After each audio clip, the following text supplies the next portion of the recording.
ನಾನು ಅಮೆಝಾನ್ನಲ್ಲಿ ಒಂದು ಫ್ರೇಮ್ನ ಆರ್ಡರ್ ಮಾಡಿದೆ. ಅದರಲ್ಲಿ ಕೆಲವು ಮರದ ಅಲ್ಗೆಗಳಿದಾವೆ. ಅದನ್ನ ಕ್ರಿಸ್ ಕ್ರಾಸ್ ರೂಪದಲ್ಲಿ ಜೋಡಿಸ್ಬೇಕಾಗಿದೆ.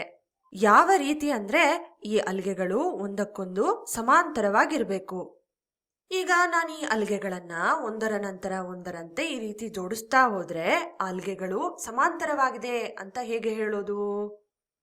ಅದಕ್ಕಿರುವ ಒಂದು ವಿಧಾನ ಅಂದ್ರೆ ಎರಡು ರೇಖೆಗಳು ಮತ್ತು ಛೇದಕದ ನಡುವೆ ಮೂಡಿಬರುವಂತಹ ಈ ಕೋನಗಳನ್ನ ಅನುರೂಪ ಕೋನಗಳು ಅಂತ ಕರಿತೇವೆ, ಅಂದ್ರೆ ಕರೆಸ್ಪಾಂಡಿಂಗ್ ಆಂಗಲ್ಸ್. ಈ ಕರೆಸ್ಪಾಂಡಿಂಗ್ ಆಂಗಲ್ಸ್ ಸಮವಾಗಿದ್ರೆ ಆ ಎರಡು ರೇಖೆಗಳು ಸಮಾಂತರವಾಗಿದೆ ಅಂತ. ಇದನ್ನ ಹತ್ರದಿಂದ ನೋಡಿದ್ರೆ ಎಫ್ ಆಕಾರ ಮೂಡಿ ಬಂದಂತಿರುತ್ತೆ.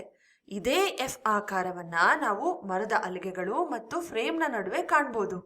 ಅಂದ್ರೆ ಇಲ್ಲಿ ಅನುರೂಪ ಕೋನಗಳು ಸೃಷ್ಟಿಯಾಗಿದೆ ಅಂತ ಅರ್ಥ. ಈ ಅನುರೂಪ ಕೋನಗಳು ಸಮವಾಗಿದ್ಯಾ ಅಂತ ಚೆಕ್ ಮಾಡೋ ಮುಖಾಂತರ ನಾವು ಈ ಎರಡು ಮರದ ಅಲ್ಗೆಗಳು ಸಮಾಂತರವಾಗಿದ್ಯಾ ಇಲ್ವಾ ಅಂತ ಹೇಳ್ಬೋದು. ಈ ಎಫ್ ಆಕಾರ ಈ ರೀತಿ ಸೀದಾ ಇರ್ಬೋದು, ಅಥವಾ ತಲೆ ಕೆಳಗಾಗಿರ್ಬೋದು, ಅಡ್ಡವಾಗಿರ್ಬೋದು. ಯಾವುದೇ ಎಫ್ ಆಕಾರ ಮೂಡಿ ಬಂದ್ರೂ ಕೂಡ ಅಲ್ಲಿ ಅನುರೂಪ ಕೋನಗಳು ಸೃಷ್ಟಿಯಾಗಿರುತ್ತೆ. ಮತ್ತು ಈ ಕೋನಗಳು ಸಮವಾಗಿದ್ರೆ ಆ ಎರಡು ರೇಖೆಗಳು ಸಮಾಂತರವಾಗಿದೆ ಅಂತ ಅರ್ಥ. ಕೊಟ್ಟಿರೋ ರೇಖೆಗಳು ಸಮಾಂತರವಾಗಿದ್ಯಾ ಅಂತ ಹೇಳೋದಕ್ಕೆ ಇದೊಂದೇ ವಿಧಾನ ಅಲ್ಲ, ಬೇರೆ ಬೇರೆ ವಿಧಾನಗಳಿದಾವೆ. ಎರಡು ರೇಖೆಗಳನ್ನ ಛೇದಿಸುವ ಛೇದಕ ಸೃಷ್ಟಿ ಮಾಡುವಂತ ಈ ಎರಡು ಕೋನಗಳನ್ನ ನಾವು ಅಂತರ್ಪರ್ಯಾಯ ಕೋನಗಳು, ಆಲ್ಟರ್ನೇಟ್ ಇಂಟೀರಿಯರ್ ಆಂಗಲ್ಸ್ ಅಂತ ಕರಿತೇವೆ.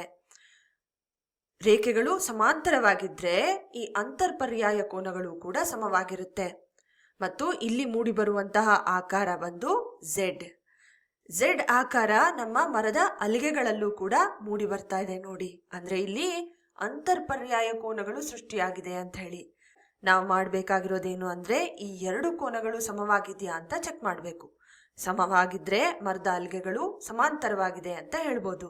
ಮತ್ತೆ ಝೆಡ್ ಆಕಾರ ಈ ರೀತಿ ಇರ್ಬೋದು, ಇದರ ಪ್ರತಿಬಿಂಬ ಆಗಿರ್ಬೋದು ಅಥವಾ ಅಡ್ಡವಾಗಿರ್ಬೋದು. ಯಾವುದೇ ಝೆಡ್ ಆಕೃತಿ ಮೂಡಿ ಬಂದಿದ್ರೆ ಅಂತರ್ಪರ್ಯಾಯ ಕೋನಗಳು ಸೃಷ್ಟಿಯಾಗಿರುತ್ತೆ. ಮತ್ತು ಆ ಕೋನಗಳು ಸಮವಾಗಿದ್ರೆ ಆ ಎರಡು ರೇಖೆಗಳು ಸಮಾಂತರವಾಗಿದೆ ಅಂತರ್ಥ. ಇದೇ ರೀತಿಯಲ್ಲಿ ಎರಡು ರೇಖೆಗಳು ಮತ್ತು ಛೇದಕದ ನಡುವೆ ಮೂಡಿ ಬರುವಂತಹ ಈ ಎರಡು ಕೋನಗಳನ್ನ ಆಂತರಿಕ ಕೋನಗಳು, ಕೋ ಇಂಟೀರಿಯರ್ ಆಂಗಲ್ಸ್ ಅಂತ ಕರೀತೇವೆ. ಆಂತರಿಕ ಕೋನಗಳ ಮೊತ್ತ 180 ಡಿಗ್ರಿಗಳಿಗೆ ಸಮವಾಗಿರ್ಬೇಕು, ಅಂದ್ರೆ ಪರಿಪೂರಕ ಕೋನವಾಗಿರ್ಬೇಕು. ಆಗ ಈ ಆಂತರಿಕ ಕೋನಗಳು ಮೂಡಿ ಬಂದಂತಹ ಎರಡು ರೇಖೆಗಳು ಸಮಾಂತರವಾಗಿದೆ ಅನ್ನೋ ಅರ್ಥವನ್ನ ಕೊಡುತ್ತೆ. ಇದನ್ನ ಗುರುತಿಸ್ಲಿಕ್ಕೆ ನಾವು ಸಿ ಆಕಾರವನ್ನ ಹುಡುಕಬೇಕು. ನೋಡ್ಬೋದು, ನಾವು ಮರದ ಅಲ್ಗೆಯ ಮೇಲೆ ಇಲ್ಲಿ ಸಿ ಆಕಾರ ಇದೆ. ಇನ್ನು ಹಲವಾರು ಕಡೆಯಲ್ಲಿ ನೀವು ಸಿ ಆಕಾರವನ್ನ ಗುರುತಿಸಬಹುದು. ಅಂದ್ರೆ ಅಲ್ಲಿ ಆಂತರಿಕ ಕೋನಗಳು ಸೃಷ್ಟಿಯಾಗಿದೆ ಅಂತ.